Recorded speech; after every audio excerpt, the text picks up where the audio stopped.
सद्गुरू श्री ब्रह्मचैतन्य महाराज गोंदवलेकर यांचं प्रवचन 10 फेब्रुवारी. अखंड समाधानाचा मार्ग नामस्मरण. वृद्धांना उपदेश.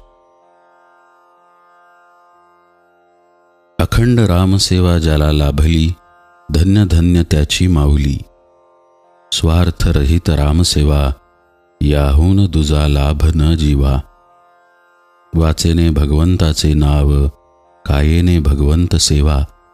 चित्ती भगवंताचे ध्यान, आपण राहावे रामार्पण. याहून अन्य सेवा कोणतीही नाही जाण. जे जे दिसते ते ते नासते, हा बोध घेऊनी चित्ती.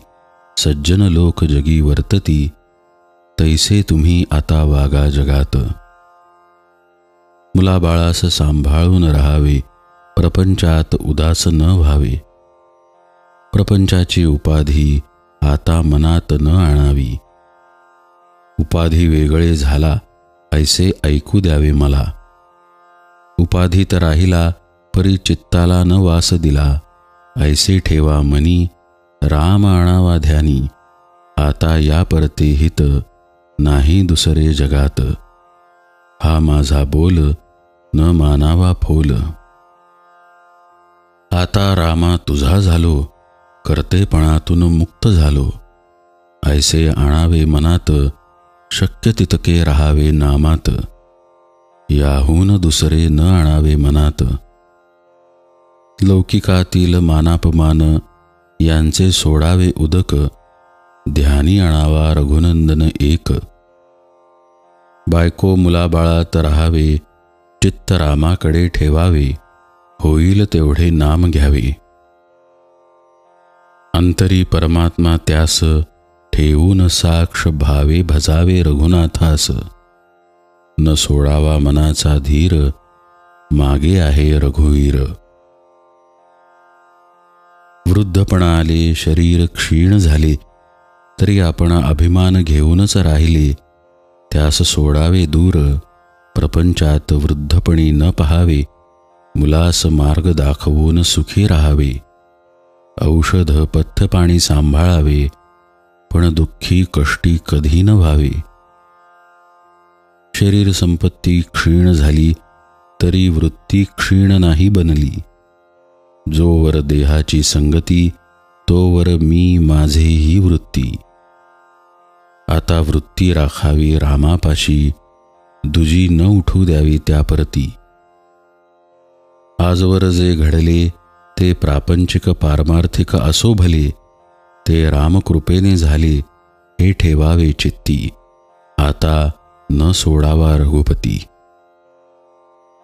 वयोमानाने शरीर होते क्षीण, वागणे आहे फार जपून.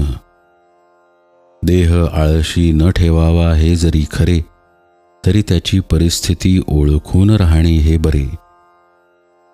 आता आपण झालो शरीराचे अधीन, हे वयोमानाने दृश्य भासत. तरी भाव ठेवा रामापायी, ज्याला क्षीणता कधी आली नाही. चित्ती राखावे समाधान, आनंदाने संसार करावा जाण. समाधानाचे करावे जतन, ते नसावे कशावर अवलंबून. लाभहानीत न गुंतवता मन, राखता येईल समाधान. समाधानाला अडवणूक जाण, माझा मीच आपण. देहाचे भोग ठेवावे देहाचे माथी, समाधानात राखावी वृत्ती. सर्व करता राम हा भरवसा ठेवावा ठाम. मग काळजीचे उरले नाही काम. हे सर्व जुळते म्हणता राम राम. तरी सर्वांनी घ्यावे रामनाम, व्हावे परमात्म्याचे आपण. कृपा करील रघुवीर. मागणे तुम्हा एकच पाही, नामा वाचून दूर कधी न राही. जानकी जीवन स्मरण जय जय राम.